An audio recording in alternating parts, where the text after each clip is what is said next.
রাস্তা নির্মাণ করেছে উত্তর সিটি কর্পোরেশন, তবে উদ্বোধন করছেন বিএনপি নেতা। কাজ শেষের পর নির্ধারিত তারিখে বাড্ডা থানার ৩৮ নং ওয়ার্ডের রাস্তাটি উদ্বোধনের কথা সিটি কর্পোরেশনের। তবে কাজ সম্পূর্ণের আগেই বিএনপি নেতাকর্মী ও এলাকাবাসী তা উদ্বোধনের আয়োজন করেছে, যেখানে প্রধান অতিথি করা হয়েছে বিএনপির জাতীয় নির্বাহী কমিটির ক্ষুদ্র ঋণ বিষয়ক সম্পাদক ডক্টর এম এ কাইয়ুমকে।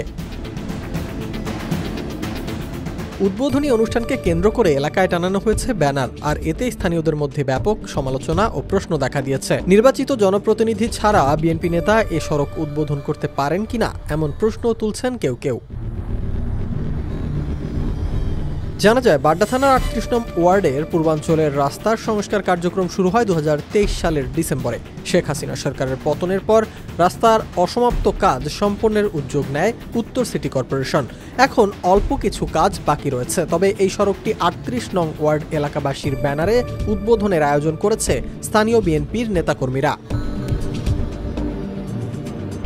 এমন ঘটনার সমালোচনা করে স্থানীয় জামায়াত নেতা অ্যাডভোকেট আতিকুর রহমান বলেন, আবারও ক্রেডিটের রাজনীতির শুভ সূচনা। ঢাকা ১১ আসনের বাড্ডা থানার ৩৮ নং ওয়ার্ডের পূর্বাঞ্চলের রাস্তার সংস্কার কার্যক্রম শুরু হয় ২০২৩ সালে।